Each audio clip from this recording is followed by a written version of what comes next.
ನಮಸ್ಕಾರ ಎಲ್ಲರಿಗೂ. ಇವತ್ತು ತುಂಬನೇ ರುಚಿಯಾಗಿ ತುಂಬನೇ ಸುಲಭವಾಗಿ 5 ನಿಮಿಷದಲ್ಲಿ ಮಾಡುವಂಥ ಮೊಟ್ಟೆ ಮಸಾಲ.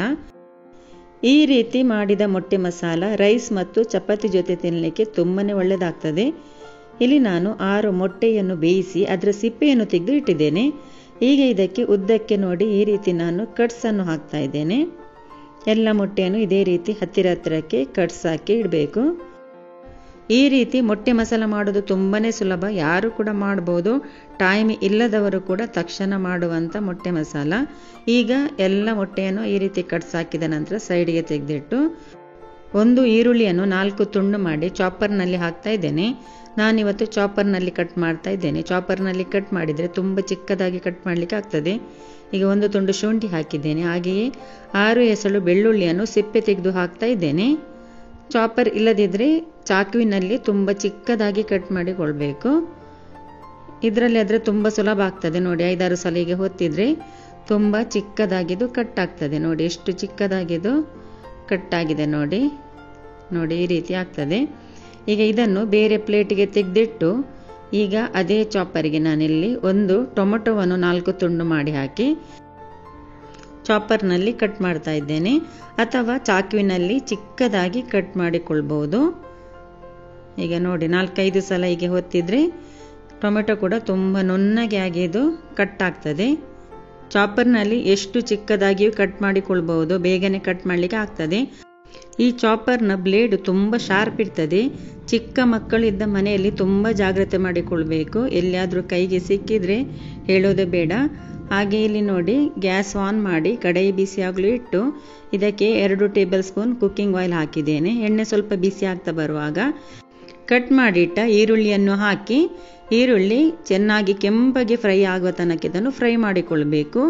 ಈರುಳ್ಳಿ ಕೆಂಪಗೆ ಫ್ರೈ ಆದ್ರೇ ಈ ಮೊಟ್ಟೆ ಮಸಾಲ ರುಚಿ ಬರೋದು. ಈಗ ನೋಡಿ ಇಷ್ಟು ಚೆನ್ನಾಗಿ ಫ್ರೈ ಆದ ನಂತರ ಗ್ಯಾಸ್ ಫುಲ್ಲು ಸ್ಲೋ ಮಾಡಿ 1/4 ಚಮಚದಷ್ಟು ಇಂಗು ಪುಡಿ ಹಾಕಿದ್ದೇನೆ. ಆ ನಂತರ ಇದಕ್ಕೆ 1/4 ಚಮಚದಷ್ಟು ಕಾಳು ಮೆಣಸಿನ ಪುಡಿ ಹಾಕ್ತಾ ಇದ್ದೇನೆ. ಹಾಗೆಯೇ 1/4 ಚಮಚಗಿಂತಲೂ ಸ್ವಲ್ಪ ಕಡಿಮೆ ಅರಶಿನ ಪುಡಿಯನ್ನು ಹಾಕ್ತಾ ಇದ್ದೇನೆ. ಮಸಾಲೆ ಹಾಕೋ ಮೊದಲು ಗ್ಯಾಸ್ ಫುಲ್ಲು ಸ್ಲೋ ಮಾಡಿಕೊಳ್ಬೇಕು. ಹಾಗೆಯೇ 1/4 ಚಮಚದಷ್ಟು ಇದಕ್ಕೆ ಜೀರಿಗೆ ಪುಡಿ ಹಾಕಿದ್ದೇನೆ. ಅರ್ಧ ಚಮಚದಷ್ಟು ಕೊತ್ತಂಬರಿ ಬೀಜದ ಪುಡಿ ಅಂದರೆ ಧನಿಯಾ ಪುಡಿ ಹಾಕಿದ್ದೇನೆ. ಇದಕ್ಕೆ ಯಾವುದೆಲ್ಲ ಮಸಾಲೆ ಹಾಕಿದ್ದೇನೆ ಆ ಎಲ್ಲ ಮಸಾಲೆಯನ್ನು ಮನೆಯಲ್ಲೇ ಪುಡಿ ಮಾಡಿ ಇಟ್ಟದ್ದು. ಈಗ 1/4 ಚಮಚಗಿಂತಲೂ ಸ್ವಲ್ಪವೇ ಸ್ವಲ್ಪ ನಾನಿಲ್ಲಿ ಗರಂ ಮಸಾಲ ಪುಡಿ ಹಾಕಿದ್ದೇನೆ.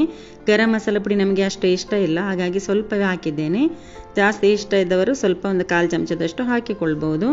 ಹಾಗೆಯೇ ಮನೆಯಲ್ಲೇ ಪುಡಿ ಮಾಡಿಟ್ಟ ಮೆಣಸಿನ ಪುಡಿ ಅಂದರೆ ಬ್ಯಾಡಗಿ ಮೆಣಸಿನ ಪುಡಿಯನ್ನು 1 ಚಮಚದಷ್ಟು ಹಾಕ್ತಾ ಇದ್ದೇನೆ, ಅಥವಾ ನಮ್ಮ ಖಾರಕ್ಕೆ ತಕ್ಕಾಗಿ ನೋಡಿಕೊಂಡು ಹಾಕಿಕೊಳ್ಬಹುದು. ಈಗ ಇದನ್ನು ಜಾಸ್ತಿ ಫ್ರೈ ಮಾಡಲಿಕ್ಕಿಲ್ಲ. ಮಸಾಲೆ ಹಾಕಿದ ನಂತರ ಸ್ವಲ್ಪ ಫ್ರೈ ಮಾಡಿದ ನಂತರ ತಕ್ಷಣ ಇದಕ್ಕೆ ಚಿಕ್ಕದಾಗಿ ಕಟ್ ಮಾಡಿಟ್ಟ ಟೊಮೊಟೊವನ್ನು ಹಾಕಿಕೊಳ್ಬೇಕು. ಟೊಮೆಟೊ ಹಾಕಿದ ನಂತರ ತಕ್ಷಣ ಇದನ್ನು ಮಿಕ್ಸ್ ಮಾಡಿಕೊಳ್ಬೇಕು. ಮಸಾಲ ಜಾಸ್ತಿ ಫ್ರೈ ಆದರೆ ಕಪ್ಪಗಾದರೆ ಅದರ ರುಚಿ ಹೋಗ್ತದೆ. ಹಾಗಾಗಿ ಮಸಾಲವನ್ನು ಜಾಸ್ತಿ ಫ್ರೈ ಆಗಲಿಕ್ಕೆ ಬಿಡಬಾರ್ದು. ಈ ಟೊಮೆಟೊ 2 ನಿಮಿಷ ಫ್ರೈ ಆಗ್ತಾ ಬರುವಾಗ ಎಣ್ಣೆ ನೋಡಿ ಬಿಟ್ಕೊಂಡು ಬರ್ತದೆ, ಕಾಣ್ತಾ ಇದೆ. ಈಗ ಇದಕ್ಕೆ 3/4 ಕಪ್ನಷ್ಟು ನೀರನ್ನು ಹಾಕಿಕೊಳ್ಬೇಕು.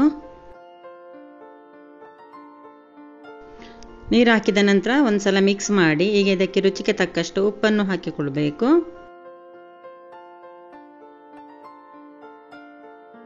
ಉಪ್ಪನ್ನು ಹಾಕಿ ಒಂದ್ಸಲ ಚೆನ್ನಾಗಿ ಮಿಕ್ಸ್ ಮಾಡಿ ಇದಕ್ಕೆ ಮುಚ್ಚಳ ಮುಚ್ಚಿ ಇದು ಒಂದು ಚೆನ್ನಾಗಿ ಕುದಿ ಬರುವ ತನಕ ಇದನ್ನು ಕುದಿಲಿಕ್ಕೆ ಬಿಡಬೇಕು.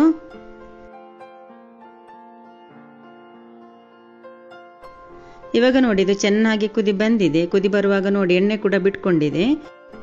ಇವಾಗ ಇದಕ್ಕೆ ಸ್ವಲ್ಪ ಕಟ್ ಮಾಡಿದ ಕರಿಬೇವನ್ನು ಹಾಕ್ತಾ ಇದ್ದೇನೆ. ಹಾಗೆಯೇ ಸ್ವಲ್ಪ ಕಟ್ ಮಾಡಿದ ಕೊತ್ತಂಬರಿ ಸೊಪ್ಪನ್ನು ಹಾಕಿ ಇನ್ನೊಮ್ಮೆ ಮಿಕ್ಸ್ ಮಾಡಿಕೊಳ್ಳಿ. ಆನಂತರ ಮೊಟ್ಟೆಯನ್ನು ಹಾಕಿಕೊಳ್ಬೇಕು.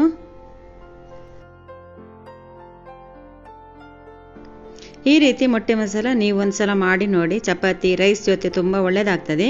ಗ್ರೇವಿ ಸ್ವಲ್ಪ ಜಾಸ್ತಿ ಬೇಕು ಅನಿಸಿದರೆ ಒಂದು ಈರುಳ್ಳಿ ಮತ್ತು ಒಂದು ಟೊಮೆಟೊವನ್ನು ಜಾಸ್ತಿ ಹಾಕಿಕೊಳ್ಬಹುದು.